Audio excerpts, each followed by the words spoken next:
Olá, bom dia, boa tarde, boa noite. Hoje eu resolvi recomeçar um livro que eu tinha começado a ler há muito tempo, que se chama Os Donos do Poder, do Raimundo Faoro. Ele é um livro muito legal, que remonta às origens do nosso patriarcado, as origens do nosso Estado, que hoje é se dizente Estado Democrático de Direito e tem suas raízes na guerra, no absolutismo, na monarquia e em povos ancestrais que lutaram muito, pilharam muito e com muito sangue, muita luta, muita dor, chegaram aqui, onde nós estamos, numa era moderna ou pós-moderna, como diria Gianni Vattimo, em que as relações se tornam mais fugazes, já previstas por ele pós Segunda Guerra Mundial, mais dinâmicas. E por isso me chamou a atenção esse livro do Raimundo Faoro hoje, porque eu estou lendo ele há 2 horas e li pouco mais de 4 páginas. As pessoas costumam dizer que leem um livro em 2 dias. Ah, o livro era tão bom que eu li em um fim de semana. Minha própria filha de 10 anos lê livros, cento e poucas páginas, em 3, 4 dias. Eu sempre fico abismado como as pessoas leem rápido e eu leio tão devagar. Eu leio em média, se eu sei todas as palavras do livro, 10 páginas por hora, se eu sei todas as palavras do livro. Quando o livro traz palavras novas, eu leio bem mais devagar.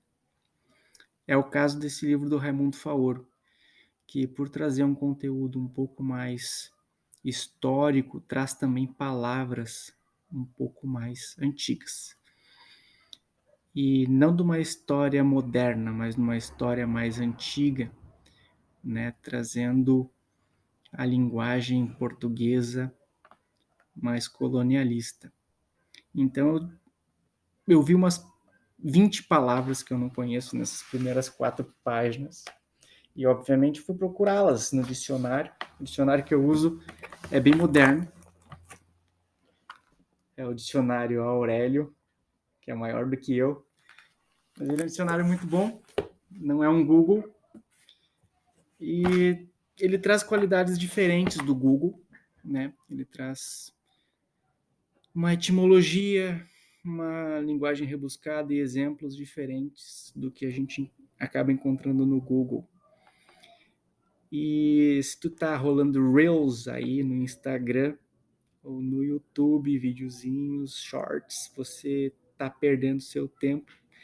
Perde aí 2 minutinhos comigo que pelo menos 2 palavras novas você vai aprender. Aliás, não sei porque eu tô falando você se eu falo tu, né? Então as palavras novas que eu aprendi hoje, dentre as 22 me chamaram a atenção, que é CISA, a primeira palavra, e a segunda palavra é rédito. Eu não sabia o que era siso, cisa, siso eu sei, né? É um dente, acho que esse aqui, né? Não, mas não sabia o que era cisa e não sabia o que era rédito. E dentre tantas outras palavras que eu não sabia, acabei demorando 2 horas para ler 4 páginas. E esse livro é um livro muito legal, né? Que traz aí as origens do colonialismo português para o Brasil. Mostra um pouquinho da nossa cultura patrimonialista, né? Política, as influências do coronelismo e como foram criadas as nossas castas numa forma estamental, né? O estamento é uma forma de casta mais rígida do que a própria casta, porque ela é velada, né? A gente não acaba não percebendo as forças e dinâmicas que nos mantêm em determinados estamentos. Então, o contexto da palavra cisa, eu vou ler um pouquinho do livro que diz o seguinte, ó, no fim do século XIV, a cisa, devida ao tesouro pelos consumidores na compra e venda e na troca de mercadorias, ocupa o primeiro lugar no orçamento de quem? Do rei, né? Recaindo sobre toda a gente, nobres, eclesiásticos e plebeus, com o rompimento do privilégio da imunidade. O que acontecia? Havia senhores de terras que tinham o privilégio da imunidade tributária, ou o privilégio da imunidade da cisa, porque tinham recebido as terras por honras militares ou por apoio político ao rei. E essa retribuição ao rei, para eles, eles eram imunes a ela.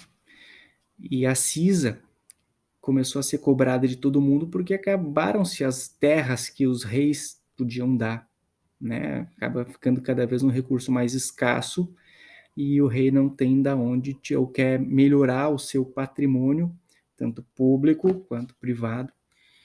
E o público e o privado se misturam bastante nessa época, mas só nessa época. E a cisa era uma espécie de... Aí eu fui procurar no dicionário Aurélio, um imposto, né, que era a retribuição pela transmissão de bens imóveis urbanos, que no Rio de Janeiro, por exemplo, na época colonial, se dava na ordem de 10%, né, o nosso ITBI de hoje. Então a cisa era uma espécie de tributo um pouco mais amplo sobre a transmissão de bens móveis e imóveis, né, nas feiras dos comerciantes, dos proprietários de terra e imóveis, né, que eram poucos, mas nos comerciantes daí se alastrava um pouco mais nas feiras. E rédito, vamos ver onde é que estava rédito aqui. Rédito dizia respeito às rendas do rei, né, do rei, do império, da colônia, né? Então, uma tentativa de classificação sem desfigurar a realidade com padrões conceituais modernos, os réditos com origem na agricultura e no pastoreio, cânones, porções, direituras e miunças dos herdamentos régios. Herdamentos régios, né? Régios vem de rei, né? Herdamentos régios eram as heranças de terras outorgadas pelo rei a particulares por apoios políticos, militares, né? Então, herdamentos régios, herdamentos de terras dadas pelos reis, tudo isso, até, né, a transmissão de herança, né, era taxada também, era tal da cisa, julgadas dos herdamentos dos herdadores peões, o montado pago sobre certas pastagens, né, que eram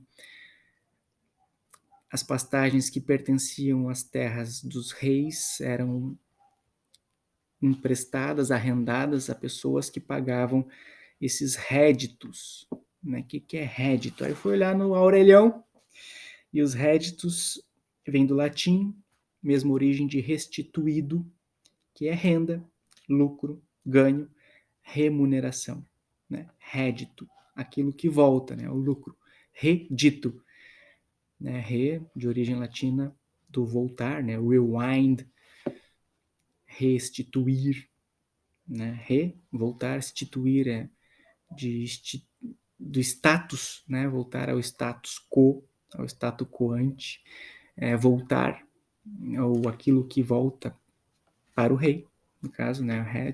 Rédito e rendimento, né? Então essas são as duas palavras que eu aprendi hoje nesse livrinho fácil, que eu demorei 2 horas para ler 4 páginas, ainda não entendi bem elas, é difícil de ler nesse tempo moderno aí de linguagem escassa, pelo menos para mim, né? Agora vem uma linguagem toda virtual, com a qual não estou acostumado, não sou transeunte das paisagens cibernéticas, mas fica aí meu compartilhamento dessa ideia com vocês nesse videozinho de 10 minutos.